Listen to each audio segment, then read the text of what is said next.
হ্যাঁ, এসে গেছো। আরে কখন থেকেই তৃষ্ণা লেগেছিল, ভাগ্য ভালো তুমি জল নিয়ে চলে এসেছো।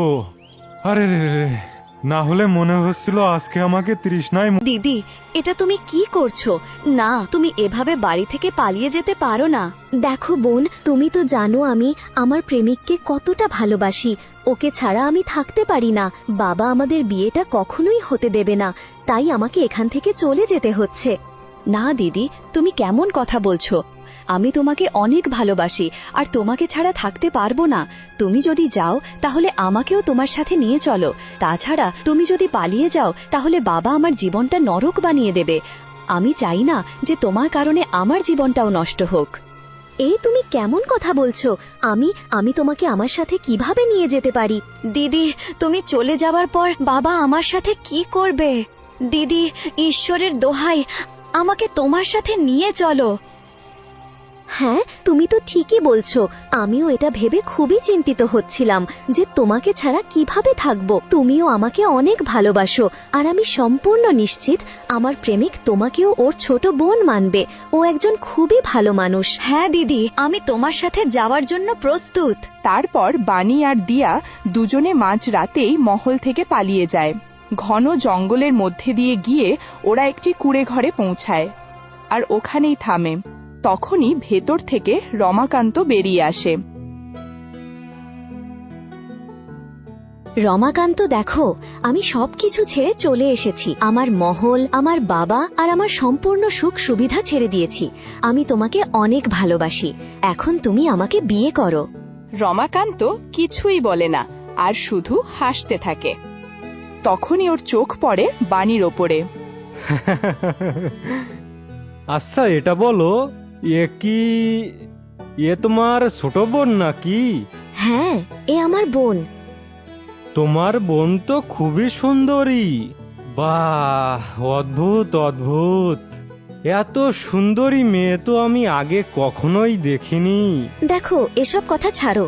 তুমি তো জানো যে আমি তোমাকে কতটা ভালোবাসি, কিন্তু আমার বোনও আমাকে অনেক ভালোবাসে, আর আমি একে রেখে আসতে পারিনি। সেজন্য একে সাথে নিয়ে এসেছি। এখন তুমি আমাকে তাড়াতাড়ি বিয়ে করো, আর আমার বোনও আমাদের এখানে সাথে থাকবে। তুমি একে ছোট বোন মনে করো, আর আমরা তিনজন একসঙ্গে শান্তিতে থাকবো। দিয়া কথা বলতে থাকে আর রমাকান্ত ঘুরে বাণীকে দেখতে থাকে। কি করছো? আমি তোমার সাথে কথা বলছি, আর তুমি আমার বোনের দিকে তাকাচ্ছ কেন? আরে, তোমার বোন এতটাই সুন্দরী যে আমি ওর থেকে চোখ ফেরাতেই পারছি না। আমি কখনোই এতটা খেয়াল করে দেখিনি। এখন আমি তোমার বোনকেই বিয়ে করব। অদ্ভুত সুন্দরী এ, আয় হায় হায় হায় হায়। তুমি এসব কি বলছো? আমরা একে অপরকে এত ভালোবাসি, আর তুমি আমার বোনকে বিয়ে করবে? না, এটা হতে পারে না। তুমি আমাকে বিয়ে করবে, এটা খুবই অন্যায়। ওহো, ভালোবেসেছি ভালোবেসেছি বলে মাথা খারাপ করে দিলে। দেখো, আগে আমার মনে হয়েছিল যে তুমি সব থেকে সুন্দরী, কিন্তু তোমার এই ছোট বোন এ তোমার থেকেও অনেক বেশি সুন্দরী। এজন্যই এখন আমার বউ হবে। তোমার ছোট বোনই হবে। কি বানি, তুমি কি বলো? দেখো, এটা খুবই অন্যায়। আমি তোমাকে আমার ছোট বোনকে ছুঁতেও দেব না। সেজন্য আমার বোনের থেকে দূরে থাকো। আরে এভাবে কিভাবে? এখন তুই আমাকে তোর বোনের সাথে বিয়ে দিবি। আরে আয় এদিকে আয়। তারপর রমাকান্ত হঠাৎ বাণীকে নিজের দিকে টেনে নেয় আর বাণীকে জিম্মি করে। এখন তাড়াতাড়ি হ্যাঁ বলে দে, না হলে আমি তোর বোনকে এখনই তোর সামনে। এখন তো আমার বউ হবে তোর এই ছোট বোন বানি। কি বানি? দিদি, আমাকে বাঁচাও। দিদি, আমি একে বিয়ে করতে চাই না। দিদি, আমাকে বাঁচাও। আমি তোমাকে বিশ্বাস করেই এসেছিলাম। দিদি, ঈশ্বরের দোহাই, আমাকে বাঁচাও দিদি। তুমি তুমি এটা কি করছো? আমার বোনকে ছেড়ে দাও। আমার বোন তোমাকে বিয়ে করতে চায় না। তুমি ওর সাথে এমন কেন করছো? আরে বেশি নড়িস না, এখানেই চুপ করে দাঁড়িয়ে থাক। ব্যাস ব্যাস ব্যাস, এই ফালতু নাটক বন্ধ কর। আমি কোনো কিছুই শুনতে চাচ্ছি না। আমি যা বলেছি তাই কর। তোমাদেরকে এখন আমার কথা শুনে চলতে হবে, মানে শুনে চলতেই হবে। আমি তো পাগল হয়ে গিয়েছিলাম। আমি তোমার ভালোবাসায় অন্ধ হয়ে কত দূরের পথ পার করে এসেছি। ফিরে যেতে আমার কয়েক দিন লেগে যাবে। আর তাছাড়া আমি যদি আমার বোনকে ছাড়া যাই তাহলে বাবা আমাকে এমনটা করো না, আমার উপর একটু তো দয়া করো। আরে তার জন্য তো আমার কাছে উপায় আছে, তুই এত কেন ভাবিস রে? শোন, আমি তোর জন্য থাকার ব্যবস্থা করে দেব, কিন্তু তোমাকে আমার জন্যও একটা কাজ করতে হবে। এমন কি কাজ করতে হবে? শোনো, আমি তোমাকে একটা এমন ঔষধ দেব যেটা দিয়ে তোমাকে এই গ্রামের সব পুকুর আর কুয়োর জল ময়লা করতে হবে। তারপর আমি তোমাকে একটা জলের উৎস বলবো, ওখান থেকে জল নিয়ে তুমি সকল গ্রামবাসীদের দেবে, আর তারপর আমার উদ্দেশ্য পূরণ হবে। আমি কেন এমন করব? আমি করব না। যদি পুরো গ্রামের জল ময়লা করে দিই তাহলে গ্রামবাসীরা জল কোথা থেকে খাবে? আর তুমিই বা এমন করতে চাও কেন? আরে দেখ, আমি যেমন বলছি তেমন কর, ফালতু কথা বলিস না, বুঝলি? যখন সবাইকে দূর থেকে জল আনতে হবে তখন ওরা বিরক্ত হয়ে যাবে, তারপর জলবাহকের কাজ তুমি করবে। তুমি এটা কেমন কথা বলছো? আমি একজন ঠাকুরের মেয়ে। আমি কেন জলবাহকের কাজ করব? আর গ্রামের লোকেরা এত বোকা নয় যে একজন বাইরের মেয়েকে বিশ্বাস করবে। তারা আমার নাম ঠিকানা অবশ্যই জিজ্ঞাসা করবে। তারও ব্যবস্থা করে নিয়েছি। গ্রামের বাইরে একটা কুঁড়ে ঘর আছে, ওখানে এক বৃদ্ধ মহিলা থাকে। আমি ওকে কিছু টাকা দিয়ে দেব, তারপর ও তোমার মা হয়ে যাবে। গ্রামবাসীরা এটাই মনে করবে যে তুমি তোমার অসুস্থ মায়ের চিকিৎসা করার জন্য জল বয়ে বেড়াও। তারপর কারোরই তোমার উপর সন্দেহ হবে না। সবাই তোমাকে ভরসা করতে শুরু করলে তখন আমার কাজ সম্পূর্ণ হবে। কিন্তু এটা তো খুবই অন্যায়। আমি কখনোই এমন করব না। না দিদি, এমন করো না, আমাকে বাঁচাও, আমি বাঁচতে চাই। দিদি, আমাকে রক্ষা করো দিদি, আমি তোমাকে কত ভালোবাসি, আর তুমি আমাকে এই অবস্থায় কিভাবে ফেলতে পারো দিদি?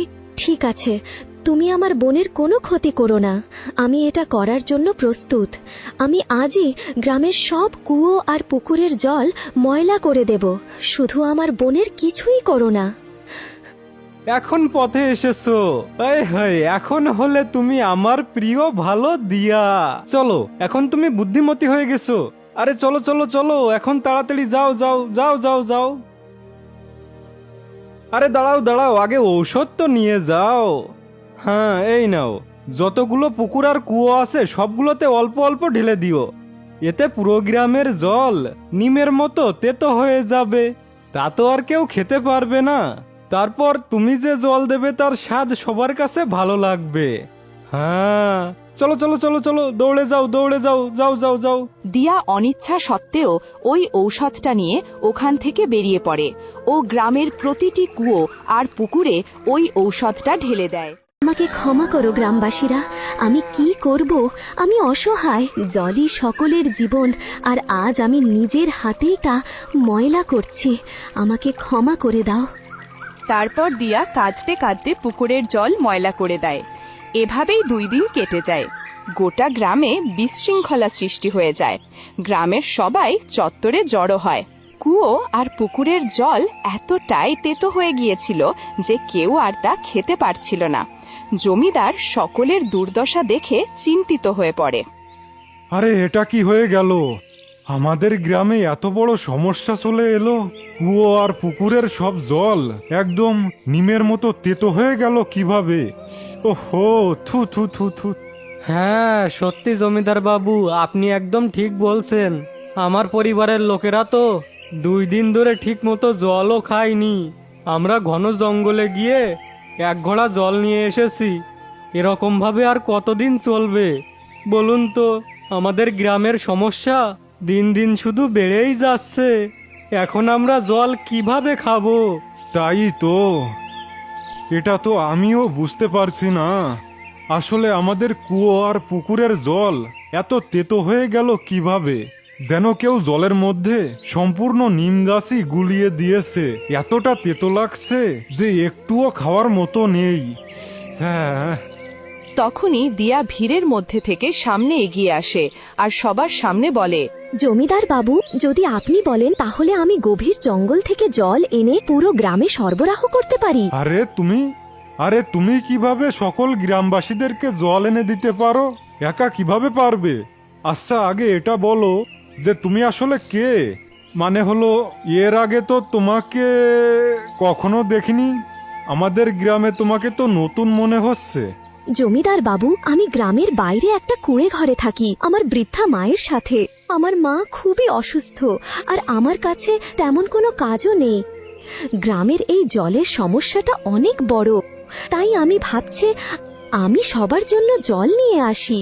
এমনিতেও আমি বেশি টাকা নেব না, মাত্র 2 টাকাই যথেষ্ট। সারা দিন যে বাড়িতে যত জল লাগবে আমি তত জল দিতে পারবো। হ্যাঁ, এটা তুমি একদম ঠিক বলছো। এমনিতেও আমাদেরকে জলবাহক রাখতেই হবে। গ্রামের কেউ তো ঘরের কাজ রেখে প্রতিদিন অত দূরে জল আনতে যেতে পারবে না। আচ্ছা ঠিক আছে, যদি তুমি 2 টাকাতে গ্রামবাসীদেরকে জল এনে দিতে পারো তাহলে আমরা সবাই তোমার কাছ থেকেই জল নেব। কিন্তু এটা বলো যে তুমি তোমার চেহারা ঢেকে রেখেছো কেন? একটু চেহারা তো দেখাও।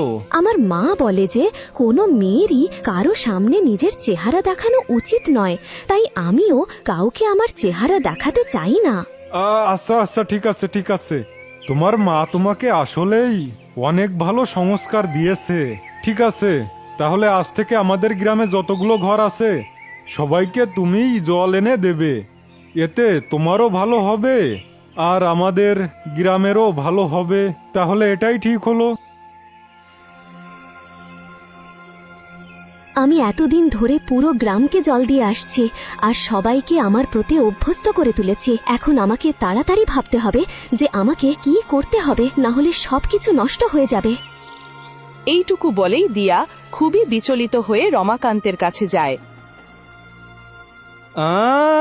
এসো এসো দিয়া, এসো। বলো, কি ব্যাপার? তুমি কি ওই কাজটা করেছো যেটা বলেছিলাম? হ্যাঁ, তুমি আমাকে যেমন বলেছিলে আমি তোমার সমস্ত কাজ সম্পন্ন করে দিয়েছি। আমি সকল গ্রামবাসীদেরকে তোমার দেওয়া জল খাইয়েছি, ফলে তারা সবাই আমার উপর বিশ্বাস করেছে।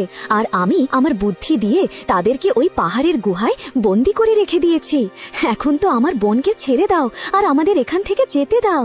হঠাৎ রমাকান্ত উচ্চস্বরে হাসতে শুরু করে।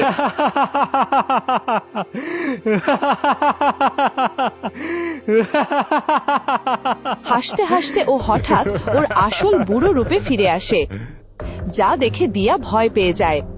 এ কি, তুমি এখনই তো কত সুন্দর আর তরুণ ছিলে, হঠাৎ এত বৃদ্ধ হয়ে গেলে কিভাবে? তোমাকে দেখে মনে হচ্ছে তুমি এখন 95 বছরের বৃদ্ধ। এসব কি করে হলো? আমি তোমার জন্য আমার বাবা, আমার মহল আর সমস্ত আরাম আয়েশ ছেড়ে দিয়েছি, আর এখন তুমি এত কুৎসিত হয়ে গেলে কিভাবে? তুমি কি কোনো জাদুকর? না, আমি কোনো জাদুকর নই। যেটা দেখছো এটাই আমার আসল চেহারা আর এটাই আমার আসল বয়স। তুমি যা কিছু দেখেছিলে সেগুলো কিছুক্ষণের ভ্রম। এটাই হলো আমার আসল রূপ, যা যা তুমি তোমার চোখের সামনে এখন দেখতে পাচ্ছ। এসব তুমি কি বলছো? আমি কিছুই বুঝতে পারছি না। শোনো, এটা ওই সময়ের কথা যখন আমি প্রতিদিন পুকুর পাড়ে বসে জলে আমার প্রতিচ্ছবি দেখতাম আর আমার বৃদ্ধ চেহারা দেখে চিন্তিত হয়ে যেতাম। তখন যুবক বয়সের কথা মনে পড়তো। একদিন এক পবিত্র শক্তি ওখান দিয়ে যায়। ওই শক্তি আমার সমস্যা বুঝে বলল যে আমি কিছু সময়ের জন্য আমার সৌন্দর্য ফিরে পেতে পারি। ওই আশীর্বাদের কারণে যখনই আমি পুকুরের পাড়ে যেতাম আর আমার সৌন্দর্য মনে করতাম, আমি হঠাৎ করেই অনেক সুন্দর হয়ে যেতাম। কিন্তু কিছু সময়ের জন্যই। তখন তোমার বোন আমাকে দেখলো আর ভালোবাসতে শুরু করলো। তারপর তুমি আমাকে দেখলে আর তুমিও আমাকে ভালোবাসতে শুরু করলে। তখনই পেছন থেকে বাণী চলে আসে। দিদি এ যা বলছে তা একদম সত্যি। আমি তোমার থেকে আগে একে ভালোবাসতাম। একদিন আমি পুকুরের পাশ দিয়ে যাওয়ার সময় এর সৌন্দর্যতা দেখে মুগ্ধ হয়ে যাই। আমি অনেকবার এর সাথে ভালোবাসার কথা বলেছি, কিন্তু যখন আমি জানতে পারলাম যে এ আসলে ছদ্মবেশী আর আমি এর আসল রূপ দেখে ফেললাম, তখন একে ছেড়ে চলে গিয়েছিলাম। তারপরেও এর স্মৃতিগুলো আমাকে তাড়া করত। আমি একে ছাড়া থাকতে পারিনি।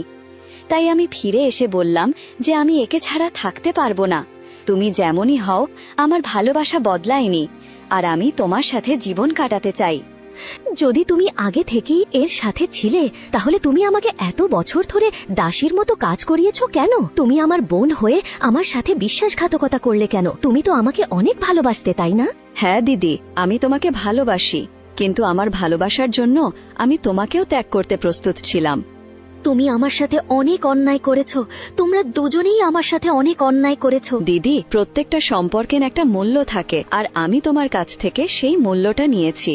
এমনিতেও একজন দিদি হিসেবে তুমি এইটুকু তো করতেই পারতে। তোমরা দুজনেই আমার ভালোবাসা আর আমার অনুভূতি নিয়ে খেলা করেছো। আমি তোমাদের কখনোই ক্ষমা করব না। কিন্তু তোমরা যদি দুজনে দুজনকে এতই ভালোবাসো, তবে ফাঁসালে কেন? গ্রামবাসীদের পাহাড়ের গুহায় বন্দি করালে কেন? আর তাদের ওই জল খাওয়ালে কেন? তাদের বিশ্বাস অর্জন করালে কেন? আমার কথা শুনে তারা পাহাড় পর্যন্ত চলে এসেছে। দেখো, আমি কিছু সময়ের জন্য সুন্দর হয়ে যেতাম, কিন্তু আমি চিরকালের জন্যই সুন্দর আর যুবক হতে চাইতাম।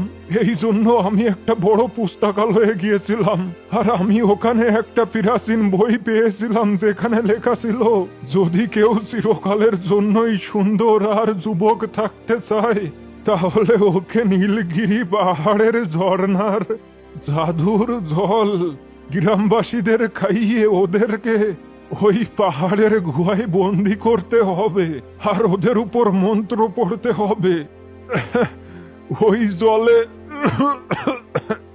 জলে অঘরীদের সাধনার শক্তি রয়েছে। যখন আমি মন্ত্র পড়ব, তখন ওদের সৌন্দর্য আমার মধ্যে চলে আসবে আর ওরা মারা যাবে। আমার মোট 16 জন গ্রামবাসীর সৌন্দর্য দরকার ছিল, আর তুমি ওই কাজ সম্পূর্ণ করে দিয়েছো। এখন আর কিছুক্ষণের মধ্যেই আমি মন্ত্র পড়ব, আর আমি চিরকালের জন্য যুবক হয়ে যাব। তোমাকে আমার আর কোনো দরকার নেই। এখান থেকে চলে যাও এখান থেকে। তোমাকে আমার আর কোনো দরকার নেই, চলে যাও। তোমরা খুবই অন্যায় করছো। নিজের সৌন্দর্যের জন্য এতগুলো জীবন নিতে পারো না।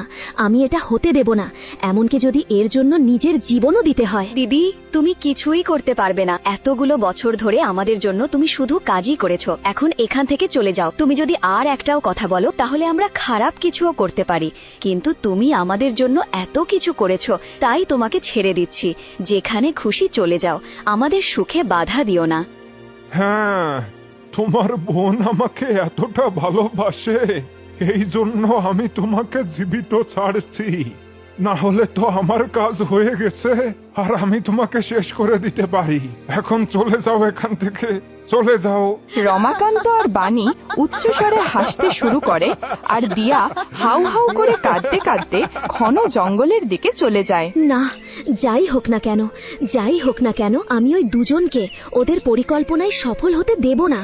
এতগুলো গ্রামবাসীর জীবন মরণের প্রশ্ন। আমাকে যে কোনোভাবে ওকে চিরতরে ধ্বংস করতেই হবে, তাই রাস্তা যতই কঠিন হোক না কেন। দিয়া মন খারাপ করে চলে যাচ্ছিল, তখন একটি কুঁড়ে ঘরের বাইরে বসে থাকা এক বৃদ্ধার সাথে ওর দেখা হয়। দিয়া বিচলিত হয়ে তার কাছে যায়। কি হয়েছে মা? তোমাকে খুবই চিন্তিত দেখাচ্ছে। বুড়িমা, আমি কি বলবো? আমি খুবই চিন্তিত। আমি কিছুই বুঝতে পারছি না যে আমি কি করব। আমি জানি তুমি কেন চিন্তিত, কোন কারণে চিন্তিত, তা আমি জানি। তারপর দিয়া কাঁদতে কাঁদতে বৃদ্ধাকে পুরো ঘটনাটি বলে।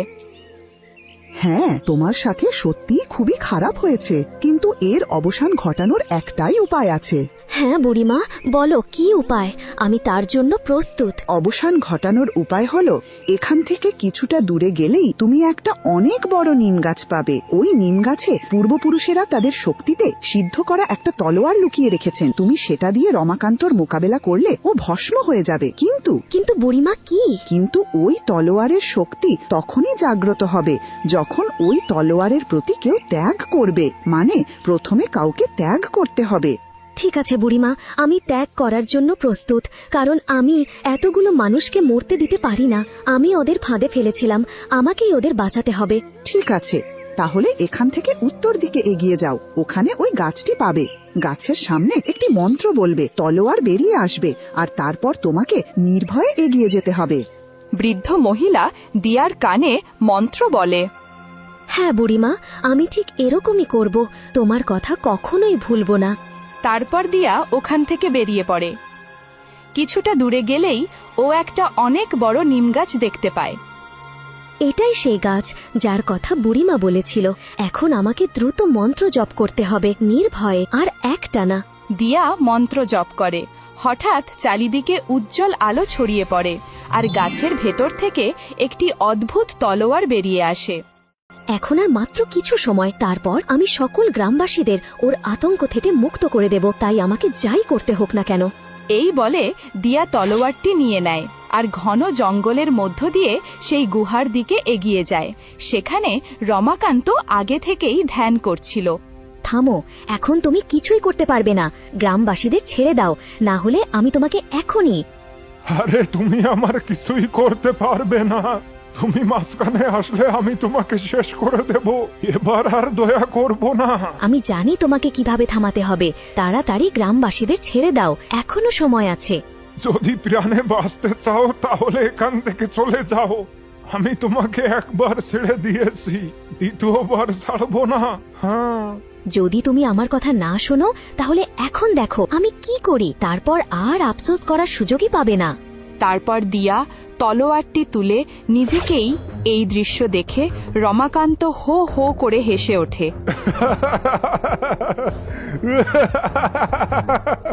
আরে তুই পাগল হয়ে গেছিস নাকি? আমাকে মারতে এসেছিলি আর নিজেই মরে গেলি। ও কষ্ট করে সামনে এগোয়, ওর চোখ বুঝে আসতে শুরু করে। এটা তো কেবল শুরু, এখন দেখো আমি কি করি, তুমি কিছু বুঝতেও পারবে না। দিয়া তলোয়ারটি দিয়ে রমাকান্তকে, আর রমাকান্ত ছটপট করতে থাকে। আরে না না না, আমি মরতে পারি না। আরে রে রে রে রে, আমাকে তো এখনো সৌন্দর্য পেতে হবে। আমি এভাবে কিভাবে মরতে পারি? ওই পবিত্র শক্তি আমাকে একটা বরদান দিয়েছিল। একদিন এমন একটা সময় আসবে, তখন আমি যা চাইবো তাই করতে পারবো। আর আজ সেই সময়ে গ্রামবাসীদের সৌন্দর্য কেড়ে নিয়ে আমি যুবক হতে চেয়েছিলাম। আর তুমি ওই পবিত্র শক্তির অপব্যবহার করেছো। আমি ওই পবিত্র শক্তিরই সাহায্য নিয়েছি। এই তলোয়ার ওই শক্তিতেই তৈরি হয়েছে। শুধু তলোয়ারের শক্তি জাগ্রত করার জন্য একটা ত্যাগ করতে হতো, আর আমি ত্যাগ করেছি। এখন তুমিও রেহাই পাবে না।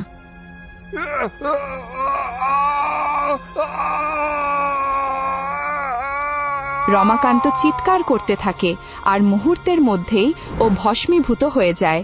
তখনই বাণী পেছন থেকে ছুটে আসে। দিদি, দিদি, তুমি এটা কি করলে? না, তুমি এটা করতে পারো না। তুমি আমার প্রেমিককে কেড়ে নিলে কেন? তুমি আর আমি দুজনেই খুবই অন্যায় করতে যাচ্ছিলাম। তুমি এতগুলো মানুষের ক্ষতি করার চেষ্টা করছিলে, সেজন্য আমি এই ত্যাগ করে ওকেও রেহাই দিইনি। এখনো সময় আছে বোন, তুমি শুধরে যাও আর বাবার কাছে ফিরে যাও। জানি না বাবা কেমন অবস্থায় আছে।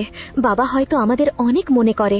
আমি বাবার সামনে যেতে পারবো না, তুমি তো যেতে পারো। বাবা তোমার সত্যি জানে না।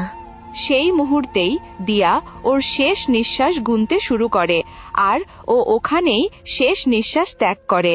দিয়া মারা যাওয়া মাত্রই গ্রামের সবাই পাহাড়ের দরজা দিয়ে বেরিয়ে আসে। দিয়াকে মৃত দেখে ভিক্ষুকটি বলে, এ আমাদের সাথে অনেক অন্যায় করেছিল। আমাদেরকে এতদিন ধরে এখানে বন্দি করে রেখেছিল। যদি এ বেঁচে থাকতো তাহলে আমি নিজের হাতেই। তখনই পেছন থেকে বৃদ্ধ মহিলাটি আসে। না না, এ কোনো অন্যায় করেননি। এ শুধু এর বোনের প্রেমিকের কথাতেই এইসব করছিল। এ তোমাদের সবাইকে বাঁচানোর জন্য নিজের জীবন ত্যাগ করেছে। আজও নিজের জীবন দিয়ে তোমাদের সবাইকে মুক্ত করেছে। এ কথা শুনতেই সকল গ্রামবাসীদের চোখে জল চলে আসে। ও তাহলে এই জলের সমস্যাটাও এদেরই চাল ছিল তাই না? আমি তো শুধু দিয়ার কাছ থেকে জল খেয়েছিলাম, তারপর ওর কথায় এখানে এসে ফেসে গেলাম। হ্যাঁ, এদেরই চালাকি ছিল। এরা পুকুরগুলোতে এমন কিছু মিশিয়ে দিয়েছিল যাতে জল নিমের মতো তেতো হয়ে গিয়েছিল। কিন্তু এর প্রতিকারও আছে। এই নাও, এটা নিয়ে তোমাদের পুকুর আর কুয়োতে ঢেলে দাও। তারপর জল আগের মতো পরিষ্কার আর খাওয়ার উপযোগী হয়ে যাবে। দিয়া আমার সাথে আগেই দেখা করে এই ঔষধ দিয়েছিল। হ্যাঁ আচ্ছা, আপনাকে অনেক অনেক ধন্যবাদ। আপনার কারণেই আমরা সুরক্ষিত বেঁচে রয়েছি, আর এখন আমাদের জলের সমস্যাটাও দূর হয়ে যাবে। আপনাকে অনেক অনেক ধন্যবাদ। এই বলে সকল গ্রামবাসীরা ওখান থেকে চলে যায়। এখন আমি কোথায় যাব? আমার জগৎ তো ধ্বংস হয়ে গেছে। আমি 2টো নৌকায় উঠেছিলাম, একটাতেও তীরে পৌঁছাতে পারলাম না। ও অসহায়ভাবে ওখানেই দাঁড়িয়ে থাকে, যেন হারানোর জন্য ওর কাছে আর কিছুই নেই। অন্যের ক্ষতি বা অন্যায় করলে তার পরিণতি কখনোই ভালো হয় না।